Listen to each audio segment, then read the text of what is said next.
Happy Monday, friends! Welcome to the Dungeon Cooldown. How are we doing? Can we hear everybody? Yes? Okay. Hello. Can you hear me? Can you hear me? Okay, great. I always like to test it at the front because I've messed up the sound many times before. I have also, so right there with you. Yay! Hi, everybody. Welcome. Welcome to the Dungeon Cooldown. You've got the Blood Brothers here with you today. With me is War Chief Ron Ogden. Maybe you've heard of him. He's very important in the city of Thorn. I am not, but Uggo is. Uggo is super important. I have to keep them separate. Sometimes I don't, and I need to. Yes. Hi, everybody. Hi. We're so happy to see you all. Welcome. And this is the Dungeon Cooldown. For those who don't know, this is our companion show to our Wednesday night, the Dungeon Run. This show's brought to you only by our wonderful Patreon at patreon.com/the Dungeon Run. I see Jared Kajex is in the chat and suggesting that I need all black contacts. I'll work on that. Let me see about that. All black contacts and just a bunch of like purple and blue veins running under my skin. Boy. I demand you cosplay James now. From now on, I demand you cosplay James. I've always just joked. Don't demand me to cosplay Uggo. We already saw what happened that time. You know, those dang teeth. Those teeth cause lots of problems. Yes. Yeah, I always like to joke that I cosplay James every day of my life anyway, so it shouldn't be that hard. But I don't know. It's getting more and more difficult if Jeff continues to have his way. How was your weekend, buddy? How are you? My weekend is good. I actually, I was telling you earlier, and I'll let everybody know, I filmed a sketch yesterday for the first time in a long time. Fun. Had some people over, had our own, it was legit film sketch in my house. A legit sketch yesterday. So I'll be working on that. And surprisingly enough, it's about a warlock. So don't hate me. No, but I also make fun of the barbarian. So that's fine. That's fine. But it's comedic. I play all 6 characters, the DM and the 5 players. That was difficult. So I'm a little tired today. Clearly, because I was running a set as well as trying to play 6 characters. Wow. But my weekend was good. It was very sounds like an Eddie Murphy movie. Yeah. That sounds a lot, but that sounds like a blast. I can't wait to see it. It was a lot of fun. The first time in a long time that I felt like in my own element, it was good. It was good. That's good. I'm glad. That's, it's nice to, I mean, I don't know. I don't want to knock on everything. But yeah, has been nice to get outside and see some folks and, be on set every now and then has been fun too. Yes. I just shot something last week, which is why my beard was gone. It's already halfway back, as we know about my beard. It's coming real fast. Yes. But yeah. I have the same issue. I grow hair very quickly. Yeah, I could tell. You were clean faced yesterday. Yeah. Yeah, it's that fast. Yeah. But yeah, we have so much fun planned. We have some hype train incoming. Ooh, Twinsin subscribe. Thanks, Twinsin, and seeing everybody in chat. It's so good to see you all. I love starting our weeks this way with all of you. This is so much fun. We hosted some awesome games here on our channel with Gary Con Live this weekend, featuring friends Jason Charles Miller and Zatine Phoenix and Joe Manganiello. And yeah, Joe Manganiello's a friend of mine. No, he's not. I met him once. He's a very nice man. Seems very nice. Yeah, he's lovely. Deborah Ann Wool and other folks. But we're going to be back on Wednesday with an all new episode 90 is coming up. Episode 90, Ron. I'm blown away. I feel like you can count our friendship in episode numbers. And you are, and only that, like beyond. So I look at it like, okay, 90 episodes, average about 4 hours each. So we're looking at 360 hours together on camera. That's a lot of television. It's a lot. And 2, spending that amount of time with a group of people is fascinating to me, right? And just being able to play that much D&D. I mean, yeah. Well, that I'm not. So that's not so new to me. That I've done. Well, I know, but also like that's the joke. That's the regular D&D meme of like the greatest magic of all with D&D, with home D&D games, is scheduling. Yep, And absolutely. I can testify that for my other D&D games, getting us all together, for my home games, getting us all together is impossible. Well, it's also just, I've noticed in my as I've gotten older and as paying attention to the things around me, my friendships become deeper with those that I play D&D with, which makes sense because you spend more time with them. Sure. So it seems to me that, and this is the first time I've gotten to grow in friendships with all of you, but also be tied with people who are incredibly talented in a long form storytelling content. For sure. And it's just, that part is new. That's the new part to me. And that's why I think the show is as popular as it is, and could be even more so because it is that unique set right. that is unique to this industry so far. It is. It's such an odd experience, but I mean, it really is. You know, and I think how we do it and how others do it well, which is like it's not just a game; it's a story that we're all telling to each other, and we've all made very personal, you know, and added so much of ourselves to it. I mean, what other choice? I you know, 360 hours. I couldn't make up that much story if I tried. So I'm just pulling things out of my own brain most of the time. It's like, how would I react to that? And then I tweak it a little bit. It's like, well, James, not even novels are that amount of time of story. No, I think who was it? Hadrian X says there's only 129 hours of MASH. Right. It's so true. And there's what, 321 hours of Grey's Anatomy? I was going to say Grey's Anatomy. I feel like there's a lot of too. That's so true. Yeah, it's absolutely true that Grey's Anatomy, like 15 seasons of an hour-long show. Yeah, I know. It's bizarre what we do, but I love it so much. I'm seeing all your lovely comments in chat, Crack and Dice. Thank you so much. Gator Loki, good name. I still have to catch up on the show, but I'm hearing so good things. But yeah, you got to catch up on that show. It's good. That's what I hear. I hear it's a little known show called Loki on this small thing called Disney Plus. It's an indie service. That has been renewed already. It has already been renewed. Not a shock. Not a shock. No. Well, here. Well, go ahead. I was just going to talk more about Loki. Oh no. We've got some amazing questions from our Patreon though this week, and I want to jump into them. I want to start off on a lighter note because some harder things happened on episode 89, which is kind of it's good that Ron and I are here together so we can sort of hold each other virtually and you know as we kind of talk about all the hardships that we went through last week. But I'm going to start with a lighter one. I like this one from Guy Mora. If you could have a portal to anywhere in Ein right now, where would you teleport to and tie the dangling knots? Well, I guess it feels like a lighter one to me, but I guess it's however dark as you want to make it. Yeah, I mean, sorry, repeat the question. If you could have a portal to anywhere in Ein. Anywhere, that one. Now, if you and let me branch this out a little bit because Guy Mora says it as like, where would you teleport to and tie up dangling knots? But no, if you could just teleport to anywhere in Ein, just to do whatever. Oh man, you don't have to tie up knots. You can just go to Bingle and chill if you want. Yeah, well, I mean, that's obviously probably what I would do. Yeah, just Bingle and chill. But also, you know, I don't know, the Dragonborn cities are real. Like, I'm real curious. Shaz and Gao, I'm real maybe. Curious to see what the Shaz and Gao have done with their reality since 300 years has passed. Right. So I'm interested to see that. I don't have a lot of hope. It seems very despotic emperor kind of thing. At least that's what the surface has appeared to be to us. Yeah.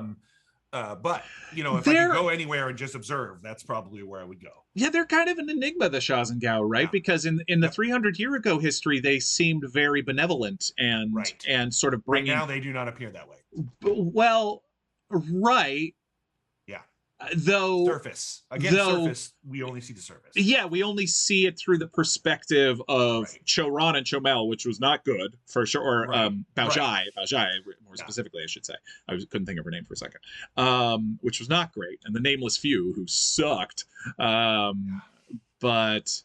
it was, but yeah, it's so hard to tell. Like, it's so hard to make a mass judgment about like their ruling people as a whole. I don't know. That'll be very curious. I am very curious, as are you, Now, if we were to go to a place to tie up a knot, I would definitely go to Pash. That's definitely where Pash is super cool. Yeah, Pash is where we would go. I would want us to go to tie up knots. Yeah. Mostly because there's so much that seems to be tied up in Fahima that we just don't have. And the Eric Kokra and Conroy. And Conroy, that we don't have any, like we have no story clamps on yet, you know, like not even a fingernail holding on to what those are. So I remember saying it after the dream between Fahima and Conroy, where I was like, Dad's kind of sketch. I was like, I don't think he's bad. I'm not saying he's bad, but like he's got some world-shattering information, or is on the precipice of some world-shattering information that he's got to keep secret. It very much feels like he's part of the CIA. Dude was holding back, and in a way that he didn't necessarily have to. When Fahima was like legitimately begging him for more, he was just sort of like, yeah, I'll tell you later. And he obviously, I assume he has good reason. He doesn't seem like an evil character, but it's just kind of like, you know, well, what the hell? Is like if I take at face value that he is a very loving father, like she has explained, and that we have seen him be, at least in the limited amounts that we've seen him be, then if he's a legitimately loving father, then the information he has is so dangerous that that's the only reason that you would keep it from your family members. Right. Hang on. Yeah, it's absolutely true. I want to assume benevolence of him, but yeah, there was just something really kind of Dad's got secrets. To give it some modern, it's like he's the man with the key codes to the nukes. Right. And his location is hidden. And he doesn't want anyone to know where the key codes are to the nukes. That's what it feels like to me. Yeah, pretty much. Yeah. Amazing. Let's see. All right. Well, so much to talk about from episode 89. So, and there's a lot that happened for both of us. I think I joked and I was thinking to myself that there was a very real chance that it could have turned into the West Wing version of Thorn. It's like Ugo is the president. There's the scene where literally like Civ is your speechwriter. Civ is your speechwriter. Lily is your your senior advisor. Yeah, exactly like that. And so I thought that was very funny. Thorn, similar to Olsvach, feels like another place that, again, testament to Jeff, is so well drawn out that it could be we could stay there forever and learn so much. Yeah. And you know, there's part of you that wants to go, yeah, hey, let's turn this into West Wing for a little while, the West Wing of Thorn. Right. But at the same time, it's like, but the reason we came to Thorn is to do this, right? And we did it. So we have other things that we've got to go do now. Yeah. So that's where I'm at. It's like, and Ugo is struggling with, which is like, I'm king now, but I gotta go. What am I supposed to do here? So he even says it right sometime in the episode. He's like, I don't know how to handle power vacuums. I don't know how to set up a system of governing to prevent a power vacuum. Who does? Who does? Right. I think that's really cool storytelling, in my opinion, is to show that like the presidents don't know what they're doing. They have advisors that have experience, but even they make mistakes and don't know what they're doing. Governing an entire peoples is impossible to do. Right. Yeah. Just period. It's impossible to do. And yet somehow we're still able to do it. So in real life. So clearly there's some way to manage this in a way that keeps it from all teetering off the edge. But how do we do that? And that's where an interesting political campaign could rise. It's like, okay, well, what are the political struggles of this? You know, keeping Braca alive and all of that, and him whispering in people's ears, all that kind of stuff. So it could very easily become a political campaign quickly. Yeah, it's so true. And I think it is kind of, we've had to say this to ourselves already, where it's like, there are so many problems in this world, in Yeah. this very well drawn out world that Jeff has created. There's so many problems that um, we, the heroes of Bingle, almost always have to go like, uh, okay, but what are we best suited to solve? Okay, what do we know that nobody else does? You know, it's like, what can we actually do here and here? And that is, we are the only ones who know about the Fifth Warden and about the Eshin Mage, and so that will tie into so many other things. But yeah, it's Well, and there's some I've seen some whispers of here and there, like this is easily the end of Ugo's character, like I've seen those arc too. is complete, arc is complete, which I don't know that you've been paying attention. I don't know if you've been paying full attention if you think that Ugo's arc is complete. I don't think about I think Ugo's beginning of the story has been told, and now you get to see him grow even more than he already has, and figure out things now. Oh, I don't have to suffer from the past that has been thrust upon me, because I can now change those things. Right. I have the power to do that. Right. So I think we're going to see a lot of that. At least that's what I imagine internally. Yeah, I don't think it's the end of your arc by any means, because obviously Ugo is so identified by his Bajat, by his family, that you can't just call that over. But I do also agree that if Ugo wanted to stay in Thorn for a while and really work on this, I think that would also be entirely valid.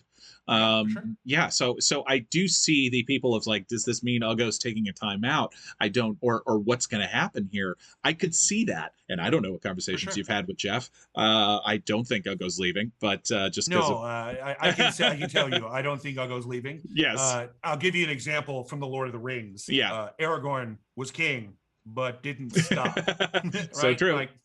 So cool. That's kind of how I look at it. I'm king now. What do you want from me? But there are plenty of fantasy stories and even real life where a king ruled in absentia. So true. Because I'm king, but kings got to go do something that only kings can do. So This plays into a question from Dr. Sparks, which is, what does James think of Ugo's issues in Thorn now? And then the reverse is, what does Ugo think of James's issues with Shothragot now? I'll start with James and Ugo and Thorn in general. I said this last week, and I think the amount of shame and lying that Ugo did lies by omission about killing his father and about his relationship with his brother. I think I think James relates to it hardcore and doesn't really think less of Ugo for it, especially because all of the stories about Rage Fist, about their father, was so terrible, and that was laid bare to me in every scene that the two of you are kind of fighting with each other, you and Braca, where I'm like, these are two children who were set against each other from a very young age, and it's so sad. But I think it's deeply complex, and I think there's so much to learn here in Thorn that we've barely even scratched the surface of. But so it's gonna be finding that balance of how long we stay here to learn what we can and set Thorn up to succeed and set ourselves up to succeed, and also keep moving with what we need to do, because I think there's still plenty of urgent things. There are still people who need our help. But yes, and there's a few that I got ideas about that I'll say for later. But yeah, I mean, there's plenty and time is ticking away. I think the Ashen Mage is only growing stronger, as we've seen. So I think for Ugo, I think Ugo has for a while now suspected that James and Ugo have a lot more in common than first apparent. Sure. And now, as we've seen these dark things happen and returned to Thorn and been exposed to the raw nerve that Ugo is hiding from the rest of everyone else. Yeah. I think I think Ugo is starting to understand himself a bit better through the lens of his family, and seeing like, oh, that isn't now. I felt that way, and now they say it out loud to me. Yes. I never tell them I feel this way.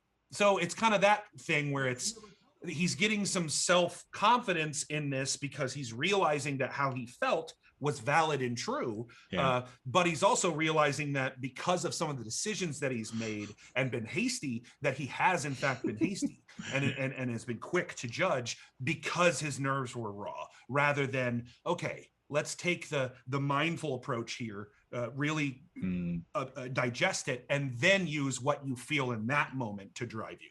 And I think that's what he's learning from all of his family, and seeing I don't know if anyone else has noticed, but Uggo isn't as quick to call out James when it comes to Shothragod anymore.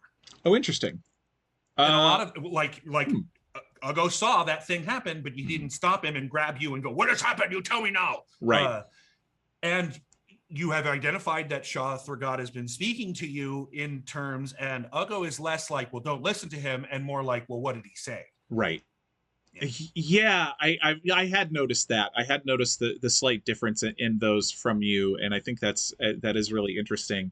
I think. Well, it happened when James decided to be honest with Uggo about what was going on. And when Uggo said, long time ago, back when we were still in the studio, "All I want from you is the truth. It doesn't matter how hard it is to say, I am here for you." And so when that happened, Uggo went, "Well, I made this promise to him, so now I must hold him true." Yeah, and I think what we're also dealing with now is, and I keep coming across this, which is that like James really sees himself, especially after last week, as living on borrowed time and possibly being a danger to his friends, and especially with knowing more and more that Shothragod is watching us all the time. So yeah, it's getting into, it's out in the open now, getting into the fact that Shothragod wanted James to kill Baraka. I was pretty sure that I wasn't going to do that unless the circumstance like absolutely called for it. Right. Adrian X putting the murder in Blood Brothers. That's great. I love that. I think if there is a fear of, if James is thinking something, but he's unsure about it. He doesn't like, it almost encourages him to keep secrets from his friends because he doesn't want the old ones in Shothragod to know if he's already like thinking something and on top of something. And so but it almost seems like he already knows whether you tell your friends or not. I don't know. It's so true. And there's a way that like I have been racking my brain about possible ways to communicate with the party without Shothragod knowing. And I'm not sure it's possible. I think it is. And which is bananas, and really, and so, and the sad thing is that it encourages James to just be more isolated and alone, which is the kind of really dark stuff that caused him to turn to being a warlock in the first place. Which is, it's tough and real world stuff. And it's, for me, it's interesting because you're right? Like if someone that you are serving for whatever reason, for whatever pact reason or what, if they have constant information, and Uggo mentioned this early on to you. If you remember, he was like, "Can he see and hear everything that we are talking to you? Could you make a connection?" You're now starting, I think, to realize that maybe that is somewhat the case, right? That you can listen and hear all the time. Right. There's some, I love this. It's so complex. Yeah. Jeff has really woven this, and you can see it, right? Like setting us having the villains essentially their pure existence set two of the characters in possible odds with one another, especially two who have identified themselves as blood brothers, is such compelling stuff, right? I think that's a really great way to tell a story, is like, here's the conflict, here's the possible things that could go wrong, and let's mix it up and see what happens. I love it. It's also true that I laugh because both I and James have no one but ourselves to blame. And because I have said to Jeff, make it hard on me. Yeah, sure. Do not, like, I have said, like, I'm my least favorite kinds of stories are like are the ones where like the conflict is no conflict. It's just like the easiest choice in the world, and then it's easily done. Like Saccharine. that's not conflict. You know, Saccharine storytelling. Yep. yeah. And so I think James really has been driven to, up until maybe this point, to keep going and keep pushing keep playing this game of chicken with Shothragott and the old ones, where I can keep using your power. Are you going to stop me? Are you going to stop me? Are you going to stop me? And it's short-sighted of James completely. Of course it is. But it's really kind of fascinating to see how it's going to because I tell ourselves. Yeah, and then the further it goes, the harder that decision should become or should be. Yep. Because it's like a root. You're growing a root. The longer and deeper it goes, the harder it is to pull out in one piece. And the less James feels like himself, and the more he starts to change. And that's everything from losing the ability to sleep, and now with episode 89, like with looking the way he does, it's only gonna get more so. And I've been thinking a lot about what this would do to a person, and trying to come from a grounded place where James would start the next morning with you all. And I'm very much looking forward to the next episode. Thank you, Failawful. I appreciate it. Just the next couple of episodes I'm looking forward to, because there's just so much, right? There's so much now. Right. You're talking about Thorn. Oldsvotch is not far away. No. Like there's, so there's just so many possibilities of things to do. Right. That it's going to be, we are in one of those areas where it's like, I have no idea what we're going to do. Right. I think I have a good idea of what we all might want to do, but we have no idea where that's going to take us, or what the consequences of all that's going to be. Right. I think Civ and Jared want to go back to Oldsvotch. Mm-hmm. Well, Otto definitely does. I do too, but I also don't yet. But we'd be dumb to do it without a plan. For sure, of course, and that's what I mean. It's like Thorn is close, Oldsvotch is there. We could do some things, but it's going to take very meticulous planning and time. Like, what would it do, Gorbin played, if we go back to Oldsvotch now? I riot. Oh, boy. I don't know. We'll see. And this will lead into, I've got another good Patreon question here from Forever Strong 77. Good name. Is James trying to kill the cheesemonger through exhaustion with the nightmares? And what are Ogo's thoughts about what to do next? Here's the thing. James's plan with the cheesemonger and the nightmares is more just been about gathering information, but also testing the cheesemonger. Could it get to the point? Could it get to the point where James goes, okay, maybe I should kill this guy? Maybe. But I think James would more like to try to manipulate the cheesemonger to opening up a weakness somehow, or to possibly even turning against the Ashen Mage, which was the second nightmare about the no alliance lasts forever. That was like, I'm already trying to sow seeds of doubt and just kind of mess with things going on there. Jared is now saying Civ is not crazy about going back to Oldsvotch. Okay, all right. Interesting. I mean, of course not. It wouldn't be. Of course, none of us, I think, are crazy about going back there. The characters themselves. It's just more about what we left back. It's like what we left behind and what we failed to do. Right. And a situation which felt like we could rectify it if we had more information and the proper setup, rather than just being thrown into the environment like we were. Yeah, I mean, it's Phoenix Ablaze. Yeah, it's psychological torture for the cheesemonger a little bit. Gorbin Play gets it now. Now you're getting a Gorbin Play. Maybe we got some other things to do there. Sure. It's the cheesemonger. It's kind of testing what his desire, like what he really wants, testing how deep in he is, which was that first nightmare of like, do you feel guilt about this? Do you feel remorse about this? And the answers to that seems no. But it's just kind of like, okay, all right. and then it's just gonna. I think I just kind of want to keep seeing how far we can push the cheesemonger and maybe get him to do something or screw up, and in that way. Yeah, that's kind of my plans. I have more specific ideas, but how each one goes will affect the next one. Where it's And Ugo's ideas on what to do next. I think pretty early on, if you remember, Ugo even says to it starts to get into it, and we move on, but says to Civ, "You want to go back? We got Thorn now." So it's already in Ugo's head to, hey, we have an army. Right.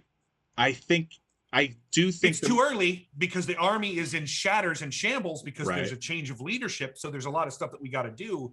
And I don't necessarily think that Oldswatch is solved by an invading force. No. I think that's probably more of a, I think No. art is, I think the Breaker of Chains is probably a better option here. Whereas we show up with the force and go, hey, free yourselves. Yeah, it really is one of those really intense, complicated places and issues. And I know I spoke about this on a previous cooldown where it's like, we're not here to say that you can just solve this kind of systemic issue, overnight. Right. Boy, yeah.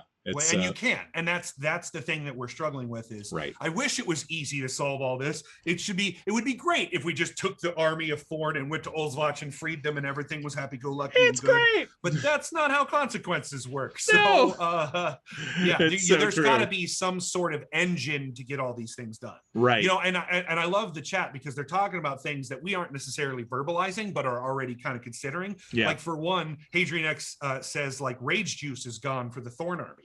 Absolutely. So you go from Roman, the Roman leagues where you've got all these very, very strong and well-trained troops to now you're barbarian hordes again. Right. So, there's got to be some transition there. And I think it's going to be very hard to try to turn it into a theocracy as well, right? You don't want to come in and go, okay, you don't want to come in and go, okay, Candle Queen. Candle Queen, Candle Queen, because that's not going to be swallowed well by all of the orcs. No. What you have to say is, here's the structure.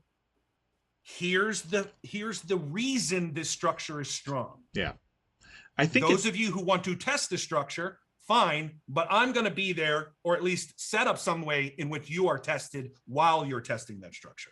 I think both in Oldswatch and Thorn, it's not about enforcing like one big. It kind of feels about like sowing seeds of hope as best you can, and hopefully giving people the strength to do what's right.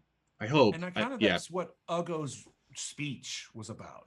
Was that where it's like, I find my hope. Ugo finds his hope from seeing his family. And he understands his family through the lens of this greater being that he has run into and found. And if you'll remember, it's not her. She has not given Ugo any things to follow. Right. Ugo has devised those himself because that's what he was taught by his paladin trainer. It's like, it's your belief and your oath to those things that causes the power and echoes. So there's power in an oath. So that's kind of where I think Ugo's going to come from. It is, look, we're all going to take an oath right now. And the oath is Thorn will now be a center of hope for the world. That's lovely. That's lovely. That's nice. At least that's what Ugo, I think, is going to... He's already kind of laid that foundation. I can see the Shepherd Fairy posters now with Ugo's face that say hope. Yes, that's great. That's good. I like that.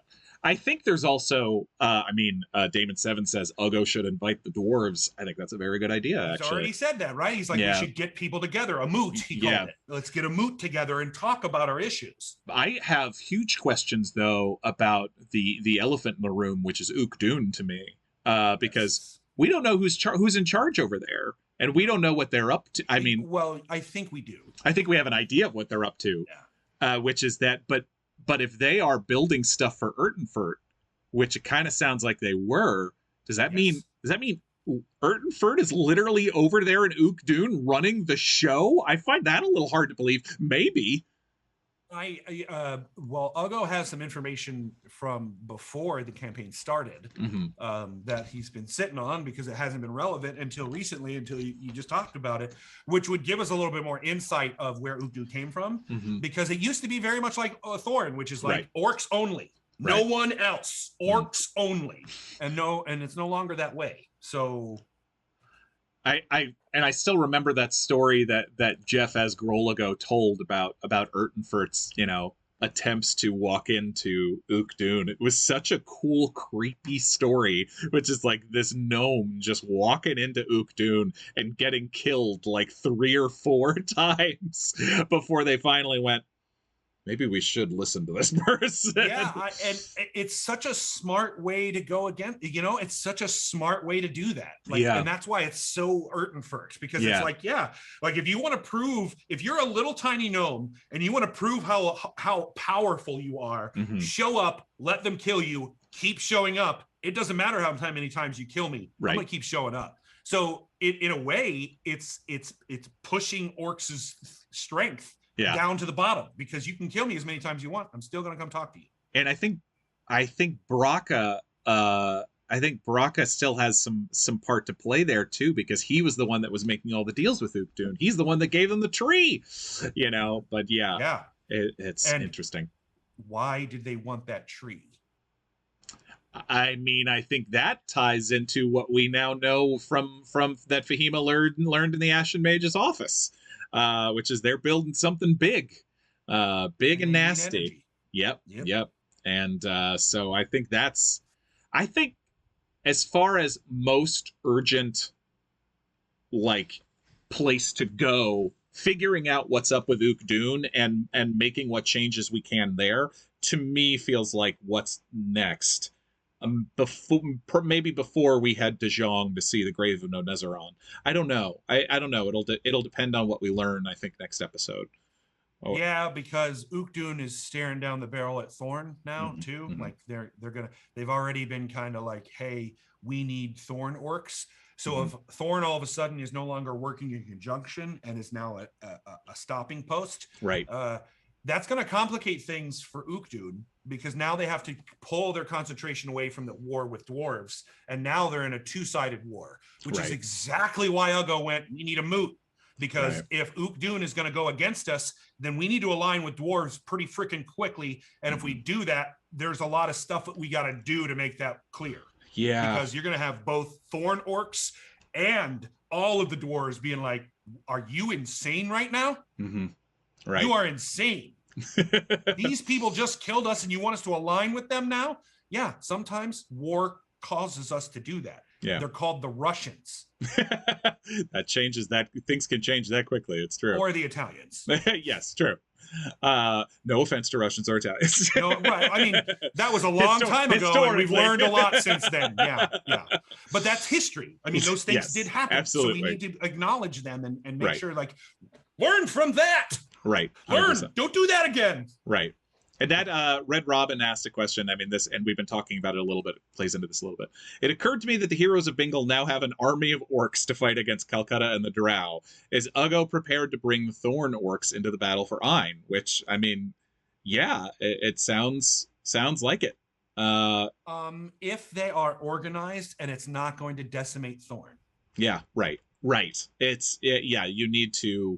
You can't be you can't just throw them in for cannon fodder, of course. No. Well, and that's it, as Ugo has learned. You can't just do what you are inspired to do right away and freaking do it. You gotta think this stuff through. And Ugo's gut tells him, we have Thorn orcs, let's go to war. But again, like Hadrian pointed out, they're out of rage juice. A lot of them are not as confident as they were before. Right. And that's going to reflect on the battlefield no matter how hard you have fought in the past. Right. If you're no longer confident, you're more likely to get hurt than otherwise. Right. Yeah, boy, I'm already getting ideas just sitting here. Actually, I'm gonna pull out my notebook and start taking notes, because James's cell phone might be buzzing. I might be casting a lot of sending spells next episode. Well, and that's why even Ugo mentioned it, because it's like, well, we've met a lot of these individuals, and I have a friend who can contact them. Yep. directly. Yep. And instantaneously. Yep. So true. Yep.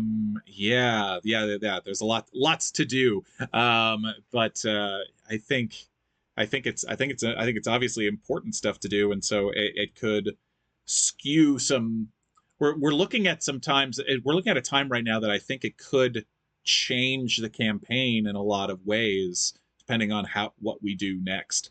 Now that Thorn is sort of off the map, so to speak, or Thorn's been switched over to green rather than red, or whatever. Right. Thorn was always green. No. No. Yes. Red rather than, it's now green rather than red. Well, and then there's the little hanging questions of like, what do we do with Diptheed? Is she just going to stay here? She might. Well, I think Uggo has an idea about that too. Okay. All right. Because she's already expressed.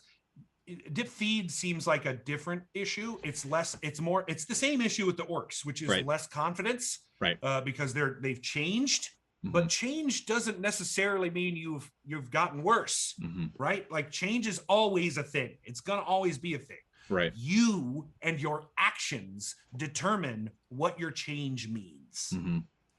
Uggo has learned that through his family. He's hoping to share that message. This, I think, plays into another good Patreon question from Sherry Ward, which we talked a little bit about, but because we're jumping all over, but it's all related. How's Uggo going to introduce the Candle Queen and the ancestors back to Thorn? And yeah, I think there's something beautiful there about the old and the new, which is like the ancestors have always been a part of Thorn. It was only Braca that tried to take them away. And then so that's sort of the old and the traditional with this new influence of someone like the Candle Queen. Which it's also something like show and then teach why showing them is what it is. So it's like Uggo has a real connection to ancestors, so real that he can manifest them and discuss with them and talk to them as if they are real. Right. And others have witnessed it. Right. So he can do the same to his thorn kingdom. Yeah. Like the ancestors have chosen me. They literally have chosen me. Right. But I accept them, but also understand the world in a different way now. Ancestors are real and true, and we need to take care of them. But this need for constant war and need for constant showing of strength can be done in a different way. I have learned that through a lens elsewhere. I looked and met other people and learned these things. I found it for me in the Candle Queen. Whether that's, and they know Amanda. They're not, this isn't new to them. No. They know these gods. They have the names. Right. So it's not going to be it's not like switching an atheist culture to a religious one. Yeah. Right? That's not the solution here, and that's not what's going to work out. No. But it's also, they already have a religious background. So relating to them in that spiritual context should be effective. Right. At least my understanding of it, unless there's something I'm missing. But I think so too, and I think it can be about all of those things. I think it can be, and I don't think it's Uggo's style to really to kind of force that upon anyone, or force that's not going anywhere good. That's exactly what happened to Uggo, and he doesn't want that to happen to anyone else. Of course not. Yeah, I think we weirdly need more allies in Thorn rather than just Gurk. And that's the hard part, is because Uggo's been gone for so long. Right. And Thorn has been nothing but rage for so long. Yeah. That all those ancestral family ties have been shattered, have been completely eradicated. Gurk's doing some heavy lifting right now. Yeah, we need more help. Gurk is doing some heavy lifting, and you can see that Uggo is trying to inspire him, because Uggo knows that what he's putting on this orc shoulders is a lot. Yeah. But so was it on Uggo, and he was capable of it. You're an orc. You're capable of it. Right. You had a lot of things on your shoulder that were hard. You can do it again, and this time your actions will determine what's better, rather than being thrust upon you with no choice. Yeah. That's not to say that everyone's going to succeed. There are going to be orcs who are angry. There are going to be orcs who want to go back to the old ways. It's addictive, right? I imagine the power of that is addictive, right? You can even see it happening in Braca.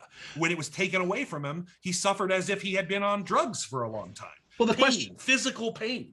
think then the answer, which ties really nicely into Ugo's journey as well. I think the answer then is literally just showing people the truth and then letting them make up their own minds. Exactly, and I think that's what because that's what happened to Ugo. Ugo saw the truth. No one forced it upon him. He saw it with his own eyes. Right. Looked and then questioned the people around him, and they never said you have to do this. Right. They said, we love you. You are who you are. We trust you. Maybe don't do things that are difficult. And you might not understand that that's difficult, but here's why it's difficult. Right. Oh, that I think is orc. That is Ugo's orc in him, is that, we are capable of learning. We just never had the opportunity to do so. Yeah, it's true.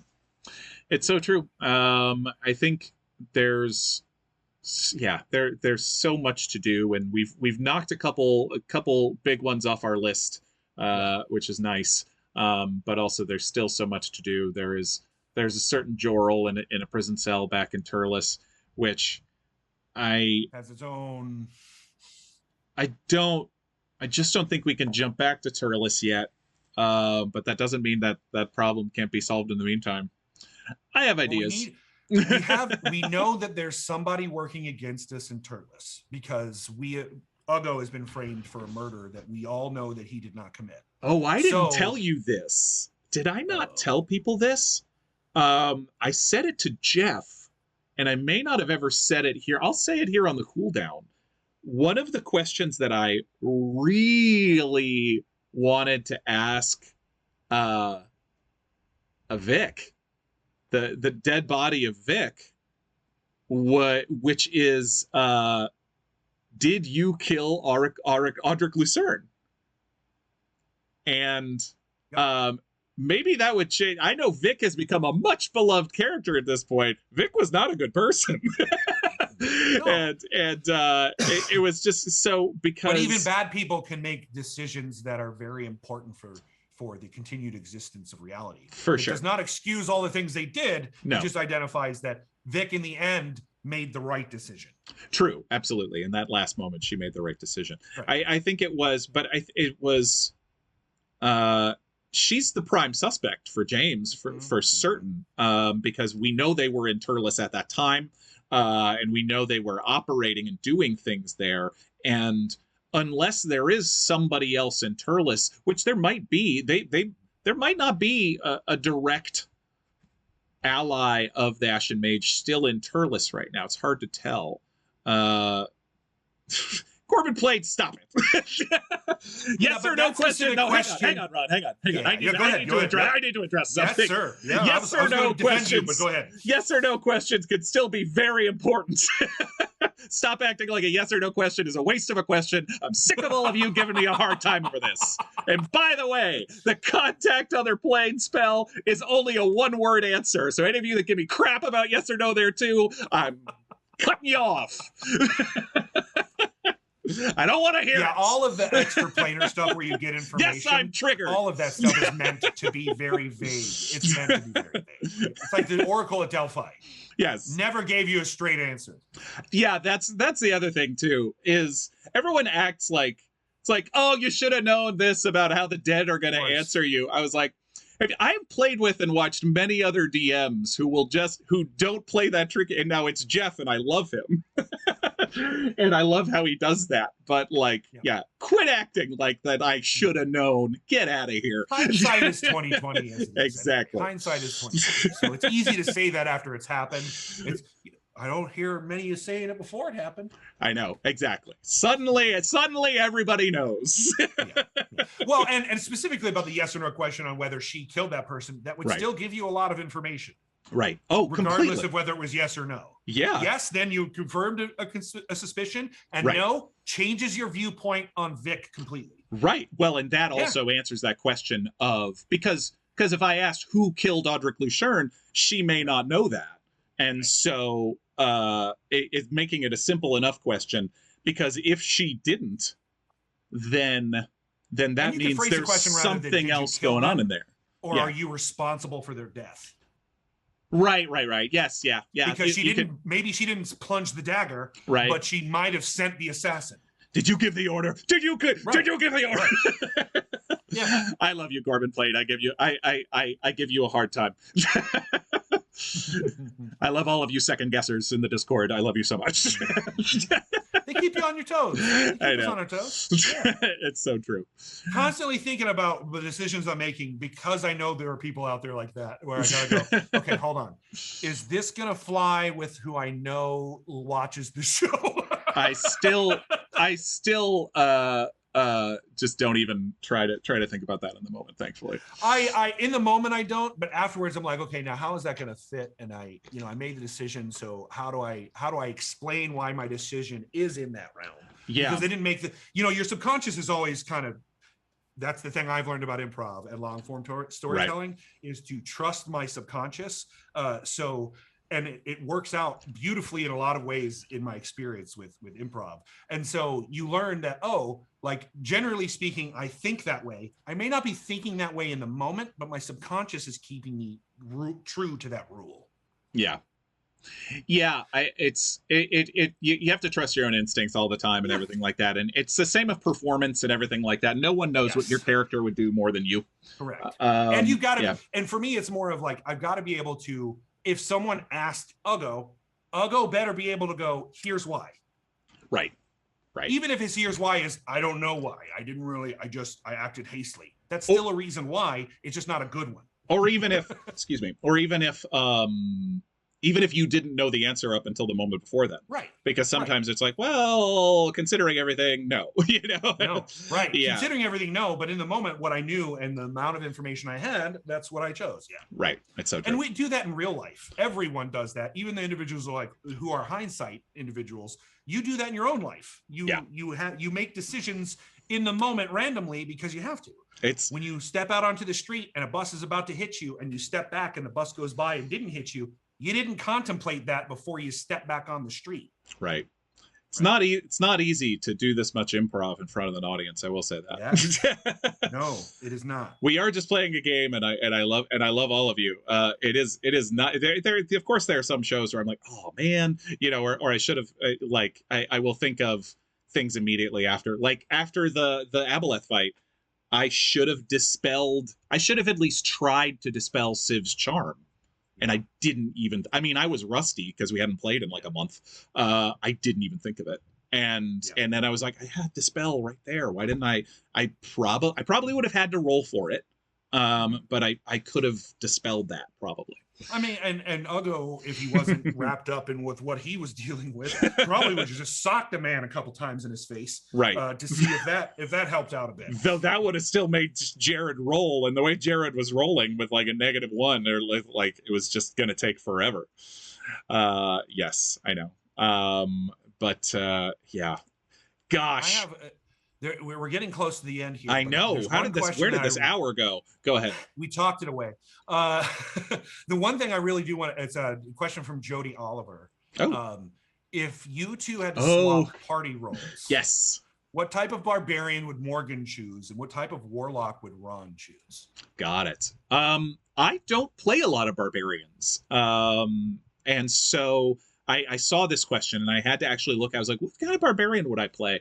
I did in that one shot that home game one shot that Jared DM'd for us. I did play a druid barbarian multi-class, because once I discovered that, hey, you can wild shape while raging. That was a fun thing that I wanted to play around with and see what I could do with. And I don't know, it is kind of a cool mechanic, multi-class mechanic, but so let me answer the question. If I were to play a barbarian, I really like Path of the Beast when I look at them. Path of the Beast is really cool. And Path of the Storm Herald is pretty cool. Cool. Yeah. For sure. I also happen to like Zealot a lot, like a barbarian zealot. Yes.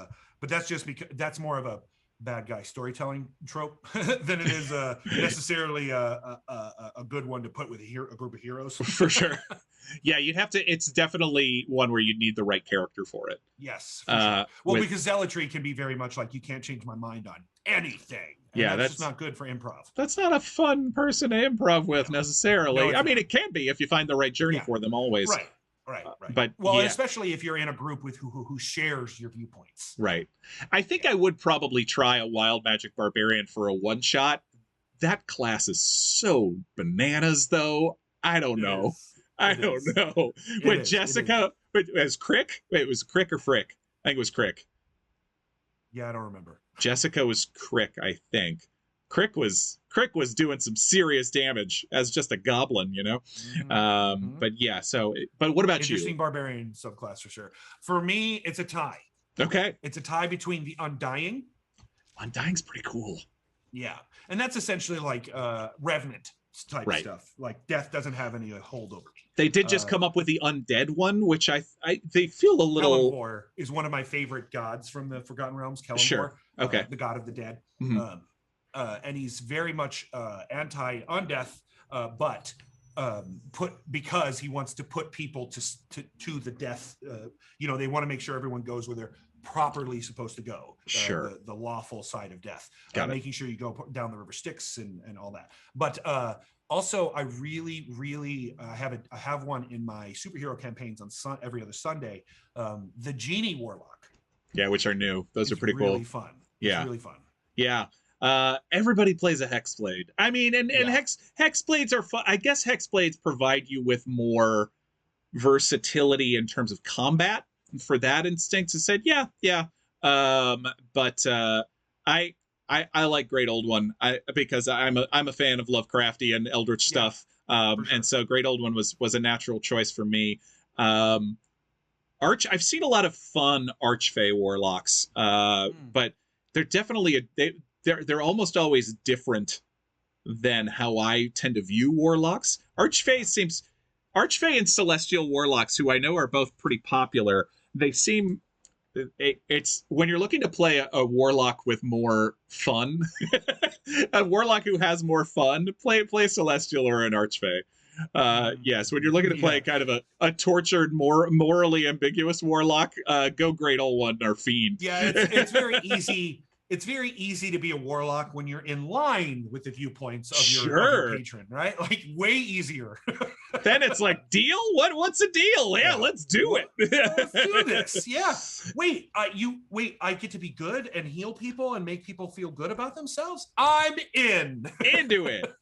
I do. Yeah. Into that. I find it's funny that you could just be a warlock of like almost any celestial being. So like your patron could be like a Pegasus. Or a unicorn. Yeah. I really like, so I don't know where I heard it from, but I really like the idea of a warlock where you are your own patron. I've heard people throw that around, and there's even been jokes made in the Discord about what if James is his own patron from time travel. And right. Like that would be fascinating to me. Like it's your belief and deal with yourself that is so strong, right? that you manifest magical abilities. Essentially, the warlock paladin, right? Or the paladin warlock, as I should say. Yeah, boy, yeah. And so I love a good warlock, obviously. But yes, and I still haven't played around much with the undead or the fathomless, which I know are two of the new ones. Somebody just said it, or a Pegasus. A Pegasus. Hey, I'm gonna need you to become a celestial warlock. So that Hamlet. And your patron is Hamlet. Sold. Gonna need that to happen. I think Fahima might do that. We'll have Fahima multi-class as a celestial warlock. My goodness. And her patron is Hamlet. I love it. Love this. That's all of our questions. Yeah. It's been about an hour. That flew by. I love talking with you, Mr. Ron Ogden. Always a blast. Always fun to talk with you, James. Morgan. I'm the one who gets called my character name the most. Well, it's because it's so like a regular name, and you look like maybe you could be a James. True. Yeah, this is all my own fault. I agree. We should just start calling you Quillis from now on. Oh, sure. I'm fine with that. Whatever. That's all right. Listen, James, I mean Morgan, says Vale Waffle. Quillis. But let's see what else is coming up. Jessica just released an awesome cast secret onto the Patreon this week. This will be available onto the VOD tomorrow through our Patreon only. And Jeff's challenge to get up to 500 patrons by August 1st is going swimmingly. We're getting there. We've got, I think, almost something like 15 new patrons since last Wednesday. So let's keep that number coming, everybody. Yes. What else is going on? I think I'm doing a cast secret this week, which I and James have a lot to talk about. So I think that'll be a fun one to do. Also, check out our TikTok. I just put up a new TikTok video yesterday. Our TikTok continues to pop off. Is going. We're having a lot of fun on TikTok. We're with over 3,000 followers on TikTok now. Awesome. Yes, and let's see. Yeah, we've got more updates coming this week. But we love you all. And am I forgetting anything, Ron? I don't think so. Show on Wednesday. Show on Wednesday. Episode 90. 90. Episode 90. Still working on merch. Yes, merch is. So I want to let everybody know I'm working on that. We're dealing with some things, but it's definitely coming down the line, and we'll have more very soon. Yeah, for sure. It's coming very close, and it's going to be great. Ron, remind me how to raid. Okay, so we got to find who we want to raid. Yes, I've got somebody. I got somebody. Okay, all right. So then type /raid space their username. It's /? Yes. Yeah, the one next to shift. That's right. Okay, cool. This is I'm a professional Twitcherer. That is the term. Because I forgot last time. Twitcherer. That's right. Anything special when we hit episode 100? I think so. Give us a little time on that. Working on it. But we love you guys. Yeah. Oh, geez. Why aren't I logged in? Let me see. I can also do it. Just do it. You do it. Who is it? Let's do the Wandering In today. They're playing some D&D over there. That sounds like fun. And have an amazing Monday, everybody. We love you. And we'll see you on Wednesday for episode 90. Humankind be both. Be both. And you're doing great, Bert. You're doing great, Bert. We'll see you guys later. Bye.